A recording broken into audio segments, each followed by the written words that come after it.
Hello and welcome back to the Dragon and Bear Show, where we seem to always forget whose intro it is this time. I'm your host, Dragon King. I'm also joined by my co-host, Mr. Geeky Bear, aka Alex. Hello, that is me. Because we continue our DC adventure, Yeah. the animated DC adventure, not the live action one, because that's getting very convoluted right now. Oh, definitely. Like, fucking hell. Recast, reboot. Yep.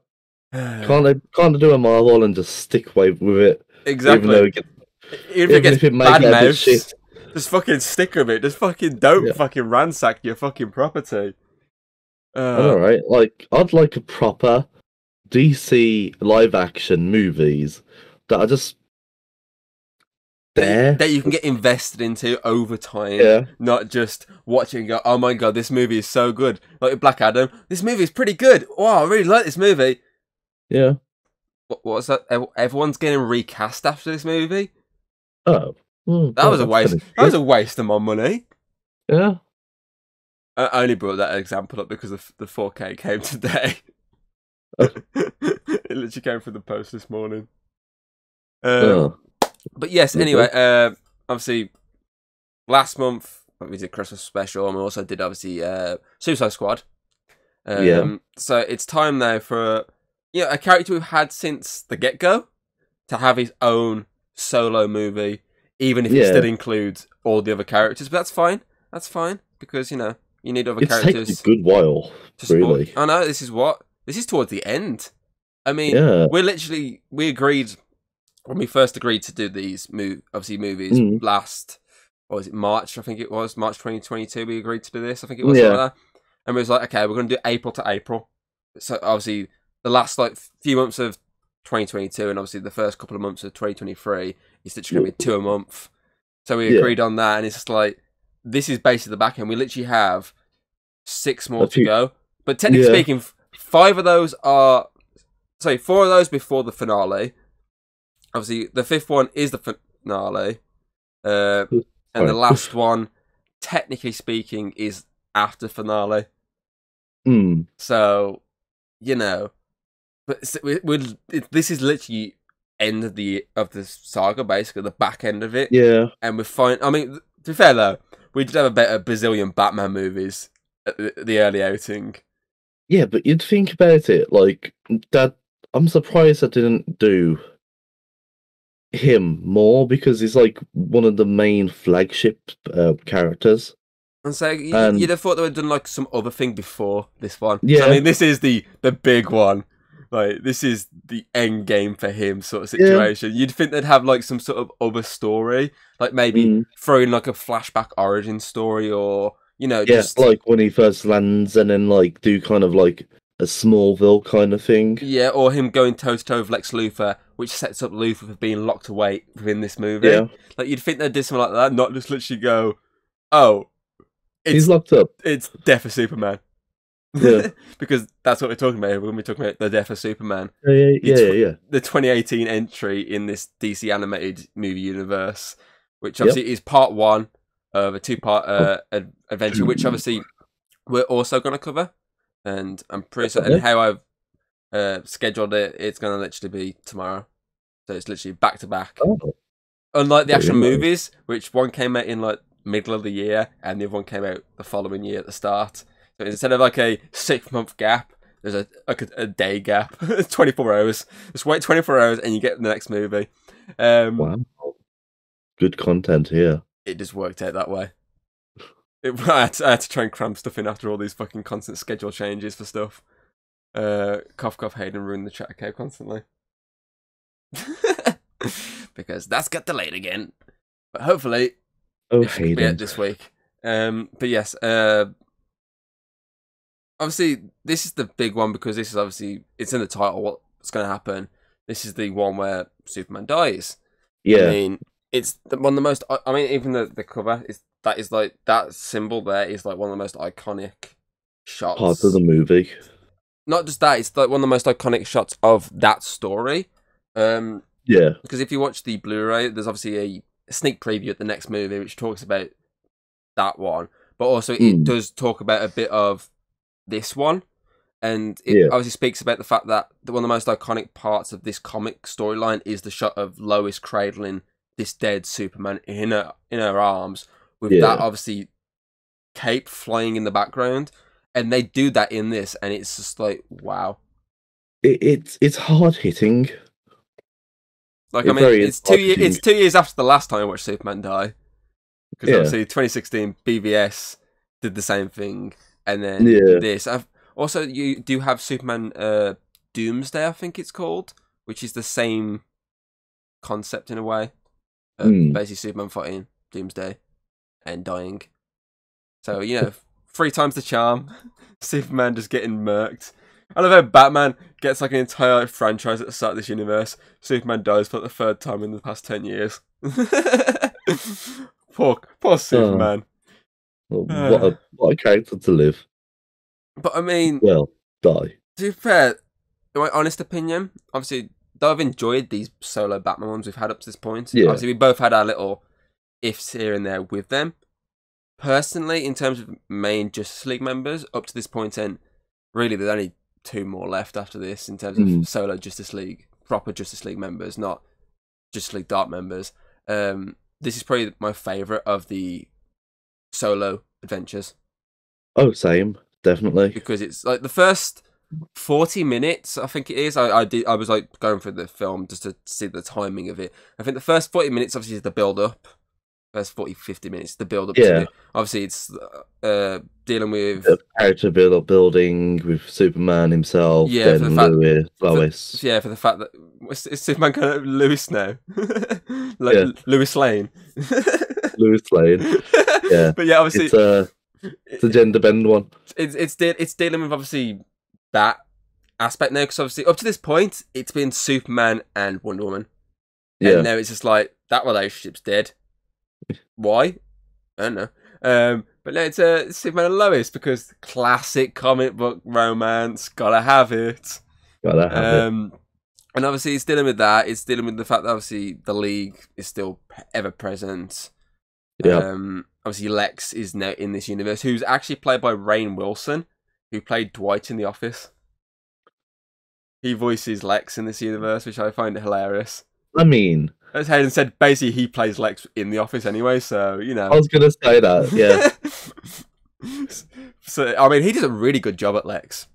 Oh, definitely. Like better than the fucking live-action one that we got in the movie universe, that goddamn Jesse Eisenberg one. Oh, I thought you was going to say in the TV shows one. Oh, no, Supergirl's one's a lot better than fucking the Jesse Eisenberg one. And that's the guy from 2.5 Men. Yeah, men. He's not an A-list actor, and he does a better job than fucking Jesse Eisenberg. On a lesser fucking budget. But yeah, obviously he does a really good job at being this sort of character that's kind of like twisting his way around this world. Like, he looks like he's locked away, but reality is he has an easy way out when he needs to.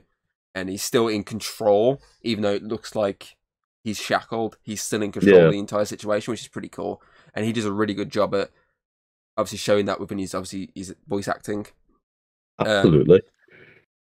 But obviously, as I said, obviously that first bit as well. Obviously, it's not just dealing with those; it's also dealing with the incoming of Doomsday.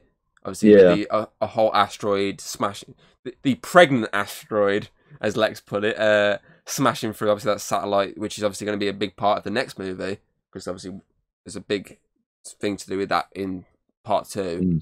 And obviously that then opens up, and inside there's of course some giant monster that just wipes out Atlanteans. I mean, we've got the first Atlanteans back. Aquaman's back for the first time and the last time speaking. And dead. I mean, that was pretty brutal scene. Like, you just see like these guys are getting crushed and everything. It's like that the entire like Doomsday angle up until the point obviously he fights the League. It's very horror. Like, he's taking out the Atlanteans. He's obviously destroying Lex's people, and then he goes on land, like kills that bear and kills those people, and it's just like very horror. And I like it. He's kind of like, doesn't care who's there. Yeah, he's not biased. He's not biased who he kills. He's literally Everyone's dead. Everyone in his side. Like whoever he sees, if you're in his side, you're dead. And I do like the fact that they keep him covered because it's like the mystery angle. Obviously, if you don't know the story of obviously the one who does kill Superman in this story, it's a mystery. Like who is this monstrous behemoth that is basically destroying everything in his path? Like you don't know who it is. So I do like they keep that, and obviously then you get this. Obviously during the actual league battle, you slowly chip away at the outfit, the armor, to reveal little bits like the eye, the little mohawk, like the little spikes. Like it slowly chips away until you're like, oh, it's Doomsday. Can we talk about like how out of all the Justice League members, the only one to actually destroy the armor really was Batman with his fucking bombs. Yeah, I mean, obviously that's the big part. That's the big part of this. Obviously, after you've got this build up and everything, it's the big climactic battle. So obviously, you can't have Superman straight away because that's the big fight. Oh yeah. So instead, they give us the league fight, which I like because it's like, oh, do you want to come in? Superman's like, oh, you need to help. It's like, no. You basically go on your date. You basically try and bone Lois, and basically we'll deal with it. And obviously, they send Hawkman, Green Lantern, Flash, and Batman at first. Yeah. And they get to deal with it. Obviously, Hawkman comes in straight away, like big blows, like destroyed it. And you're like, okay, simple. The league's got this. I mean, Hawkman's just destroyed it, and then Hawkman just gets wiped out within like 5 seconds of like letting this monster get back up. Obviously, Green Lantern comes in, saves him with the big fucking baseball glove. Yep. He's like, I'm the Lantern Corps, and just goes to town. Dealt with people worse than this before. Exactly. He fucking just goes to town on him, destroys him. It's like, oh, I got this, and then instantly gets fucking wiped out as well. Yep. And then I love that. I said to Hayden when watching it, I was like, "There's the bin crew there. Fucking Flash is leaving them all by the bins. the bin crew." And I was saying, Flash goes in and picks up the fucking obviously Hawkman's fucking mace. Yeah. And I said to Hayden, it would have been hilarious if he picked up Green Lantern's ring as well. I was like, you want it for borrow these? Just went in and just fucking beat the shit out of him with a weapon. But I do like that. That'd be great. This is the point where you're like, oh, Flash has got this. Flash is so fast. He's got this no matter what. And he's literally just fucking beating the shit out of this fucking creature with his, obviously the mace. Bah, bah, bah. And then you sort of see the eye, which is obviously the classic, obviously DC thing when obviously you see the speed stain. Obviously, if it's a bad guy, obviously you see their eye go a bit more, obviously observant of what's going on, because that means you're like as an audience like, okay, this is them now tracking, so these are actual super speed as well. And obviously Flash gets murked as well, almost gets killed if it wasn't for Batman. Yep. And you say Batman just throws a couple of bombs at the back of his head, armor comes off, he fucking just like using everything explosive. And, he's actually winning, and obviously then Wonder Woman has to come in, try and save the day, gets her ass kicked as well. Everyone is just getting their ass handed to him, to the point of Martian Manhunter as well. Yeah, that bit was pretty cool. He's like, I mean, I love the fact that he tries to save Batman. Obviously, because obviously the Darkseid, Doomsday's like, trying to punch him. He's just like, oh, not getting me right now because I'm invisible. I'm basically translucent here, and like, he can't fucking touch him. And then next minute, fucking obviously he looks up and sees Batman in his classic perch, just like, just watching, observing. He's like, oh, okay, I'm gonna kill him. Martian's like, no, it's me. You aren't. No, I'm done for as well. Explosion. Yeah. My joke was when the explosion happened, he came out screaming that really girly scream. It wasn't that because he was on fire and dying. It's because he saw a mouse before it all exploded, and that's why it exploded. He caused the explosion to try and kill the mouse, but then he realised the mouse was still running behind him, so he just screamed like a girl. You know, that scream, I was just like, oh god. Oh.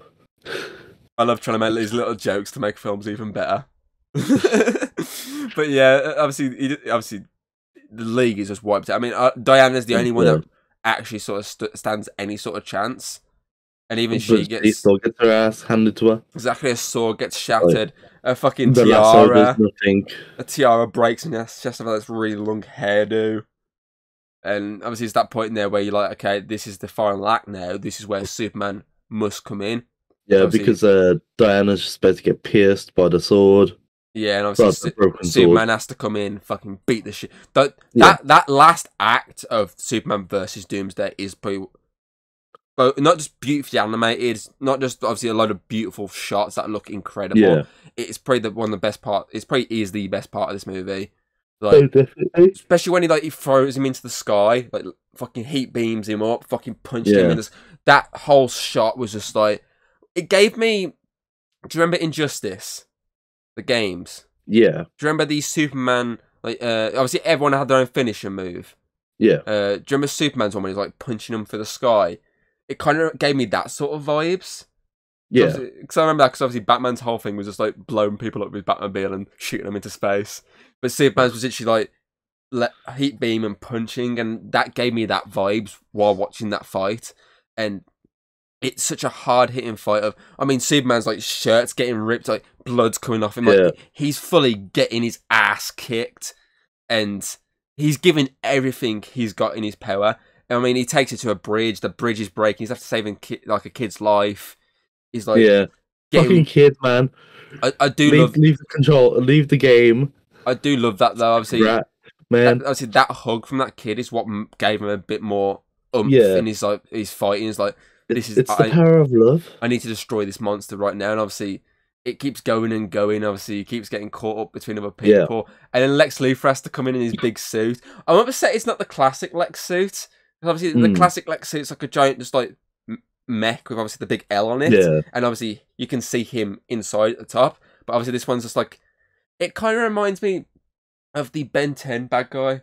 Hayden knows I'm on about, from Ultimate Alien, the reporter that hates Ben, and he has that giant fucking spider bot with his face on it. I can't think of the guy's name. It reminded me of that, but with Lex Luthor. Huh? It's okay. You'll find you'll find the image. I'll find the image. It reminded me of that, but with Lex Luthor. And obviously, he actually, just like Superman, he's actually giving a good fight with this monster. Yeah.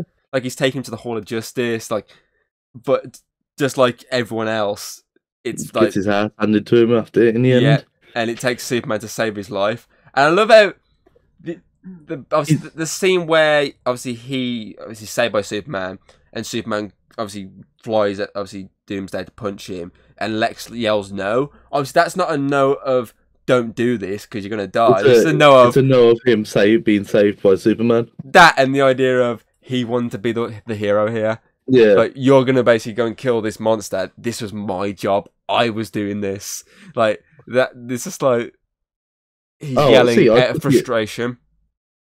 I get that, but when I first watched that, when I watched it, I thought, oh, he's just yelling no because he was saved by the person that he hates. I think it's both that and the fact that obviously at this point he actually thinks he's not going to get any credit. Might win this fight, and that basically, as you say, he's not going to get the credit for this fight. I mean, realistically, he should get done for basically breaking parole, but they sort of brush that along the sides, like, here you go, Mr. Luthor, nice medal. But yeah, he's a shiny. What's the other one? I did have something else I wanted to bring up. It was interesting how they I think it was more of like a message kind of thing, like, if you know what I mean, when he punches him through like the globe and like the Justice League Hall, and how it just all crumbles down. It's sort of significant because it's like you've brought the end of the Justice League. Like, none of them is actually powerful enough to actually kill you, and it's kind of interesting how the building just destroyed. Yeah, because he kind of like destroyed the Justice League. And obviously it makes sense as well. Obviously with that final bit, where obviously when he's basically done for, and obviously Lois is the reason that Superman dies. Yeah, like he sacrificed himself to save her. And I mean that shot, I mean that punch, that fucking neck break was like, and then obviously when it zooms out, you just see like a fist up, and you're like, wait, did he actually manage to get his fist up?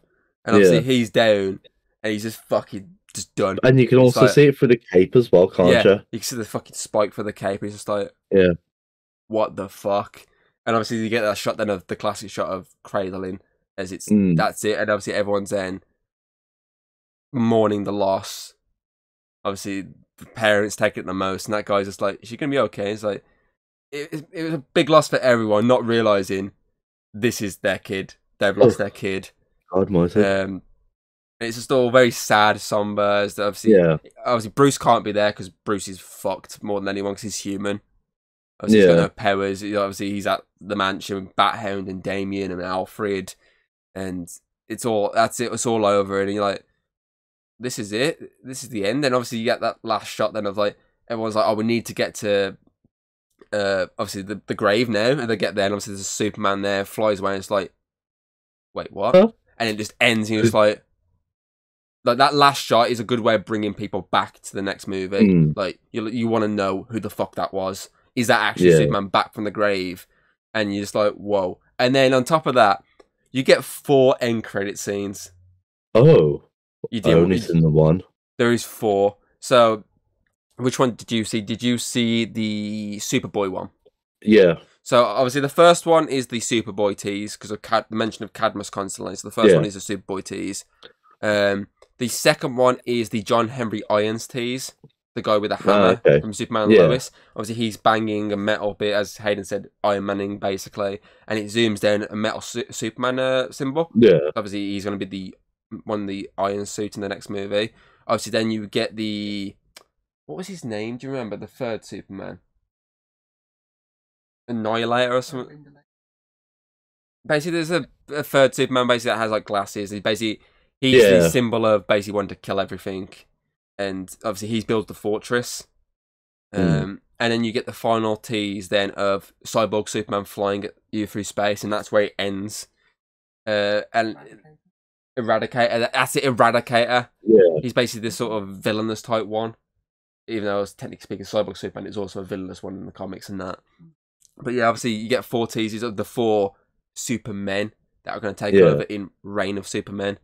And obviously, it's when I was watching that, it's kind of like, obviously Marvel did the classic usually 2 end credit scenes. It's kind of like DC Animated Universe was like, hey Marvel, hold my beer.